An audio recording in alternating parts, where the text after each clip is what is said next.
the weekend, the hashtag FreeVDM topped the trends after activist Martin Ojy, also known as VeryDarkMan, was arrested by the Economic and Financial Crimes Commission outside a Guaranty Trust Bank branch in Abuja.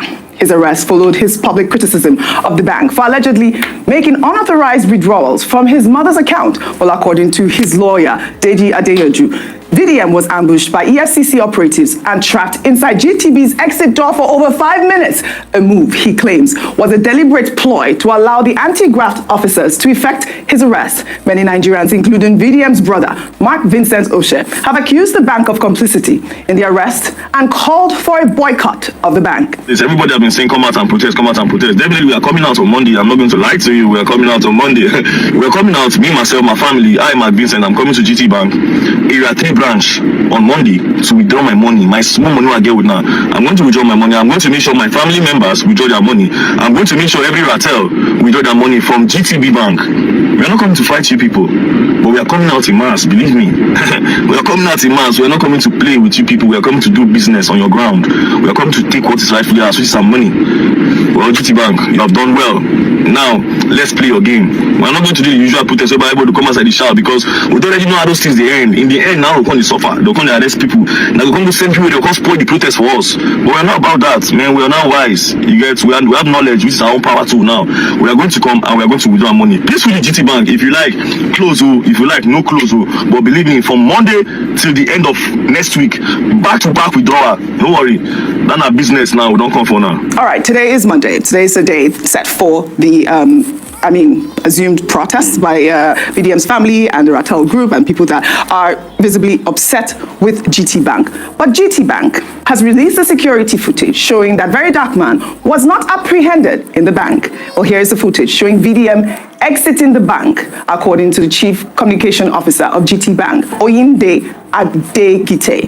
VDM posted on his social media pages that he was visiting GT Bank branch in Garki to resolve the alleged issue with his mother's account. He concluded his business successfully and left our branch, as seen in the CCTV footage. As you can see here, his subsequent arrest is unrelated to his visit to the bank branch in Garki. We saw this footage circulating, released by the Vanguard newspaper, and we did see that VDM had left the premises of the bank. So, it does show that, appears that GT Bank has nothing to do with his arrest.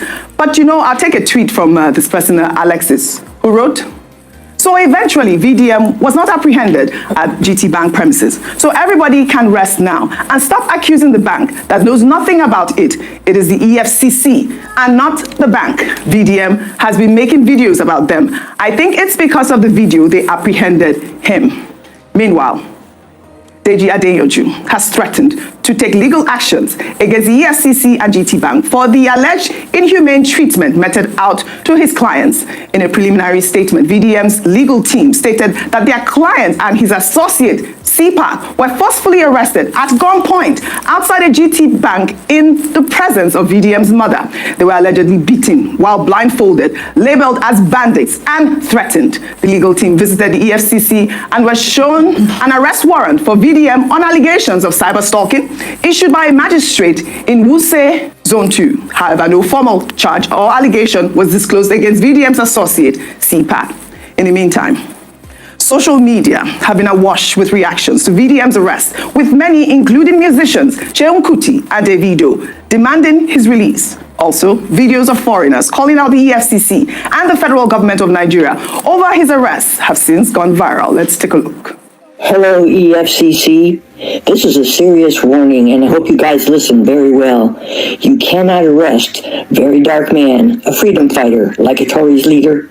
You guys should free VeryDarkMan within the next 48 hours. I heard my brother VeryDarkMan has been arrested by EFCC, like all brothers. Ross is very angry because he's a good person. And it's not just empty talking. Let me tell you how I got to know VeryDarkMan. There was a Tanzanian named Peter who took Ross handshoes, was 1 million in cash, and he tried to cheat me. Nigeria's brothers told me to seek VDM's help. I just messaged my problem to VDM, and the next day he make a video to expose it. Later, Ross get a little money back. He was willing to help a stranger, a Chinese, without any reward. So Ross says he's a good person and impossible to have done anything illegal. So I want to say to the Nigerian government, so I think you arrested William because he often speaks out on those public issues. You cannot solve the problem. So you choose to silence those who raise them. Isn't that shameless? Nigerian brothers, please share this video and leave your supportive comments. Tell the government that it's a democratic and a free country. It should tolerate critical ways because all Nigeria wants their country to become better and stronger. Please release VDM immediately. All right. The hashtag free VDM. Rufai, all loud, go. What is going on with the EFCC at this point? Let me go back historically. Yesterday I was watching a documentary of Stalin, Russia, where people that didn't align were taken, were sent up to gulags, were sent up to concentration places. And I also remember the history of the Gestapo. The way and manner the EFCC or multi-agency, I'm not hearing from my investigation, did take the VDM was a Gestapo style, and it's an aberration in a democracy. If you claim that you have petitions written against him, it is not you that you are the judge, executioner, and everything in the case. You let him have his day in courts. Today, you have violated his rights. You've kept him on there. And then some people will come and quote Akcha. You've kept him on there for all these hours, passing the threshold of keeping people before you charge him to court.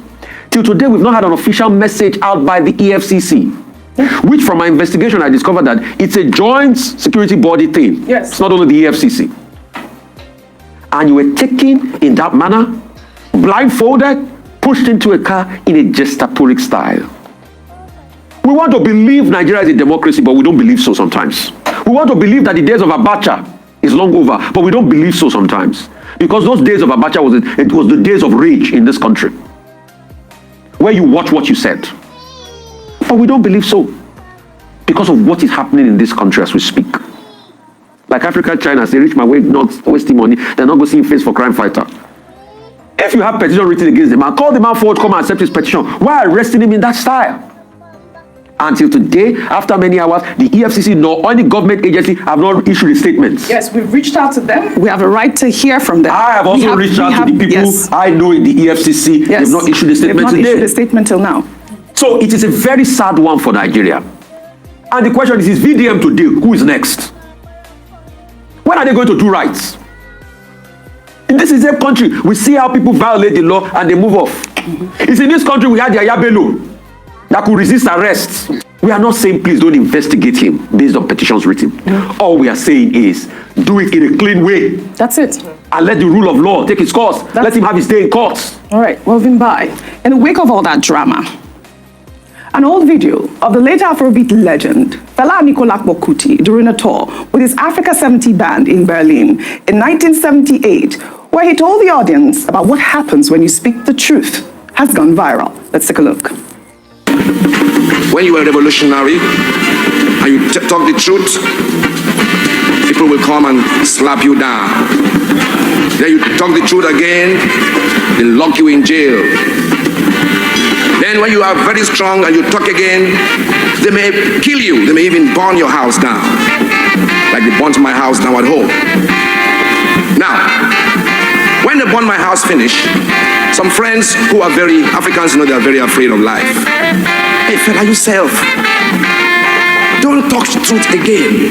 You see, they come and tell you not to say the truth again. Then I tell them and say, them never hear anything at all. Then go hear pansa pansa. Pansa pansa means they will hear more and more and more until they can hear no more, because the truth can never die.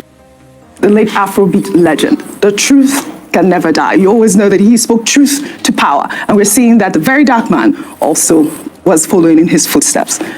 Absolutely. Now, I mean, it's also important to put some historical context to what was happening in Berlin in Yes. what year was that? 1978. Yes. Because we know that that's before the fall of the Berlin Wall. Yes. And it was at the height of the Cold War, when there were tensions between the East and the West, Yes. communism, anti-communism, and so forth. It was a massive time, definitive moment in the global world order. So for him to go and perform, and especially what he was saying at the time, as much as it is revolutionary now, at that point it was even more revolutionary. And it just reminds us of why it's important to have advocates, to have revolutionaries, to have people who don't fit into conformity, but are bold enough to call a spade whenever they see it as such, because it's not always the easy thing to do. So to see Fela doing that, and to now see that, sadly, this message resonates with so many people today, is an indictment on where we are going. It's an indictment on when we're going, because we're supposed to look at this historically and say, look how far we've come. It shouldn't be almost nostalgic and say, oh my goodness, different day, different trouble, I think is what they say. Also the fact that as much as they say history doesn't repeat itself, history rhymes. So I think it's an important time for us to reflect. Yesterday was World Press Freedom Day. And again, there were some scathing comments that were made by SERAP, by some of the civil society organizations against what is currently happening. They're saying that press freedom is not what we're enjoying here in Nigeria at the moment. And now just to tie it all up, before you move on to your next story, we can't forget VeryDarkMan's mother. Yes. Because her whereabouts are also still not confirmed. And even if he has something to answer for, I can't imagine why we would keep an elderly woman in custody for this long, because I don't believe she is the subject of any investigation. Well, I doubt that they arrested her. They say that her whereabouts is not. That was over the weekend. Have they found her? Because I think even there was one of his brother that was at the scene. He has also been brought back, and in fact even granted an interview. back as well. So I don't think there's any. So I wanted to be sure about that. Yes, and thank you for highlighting that, actually.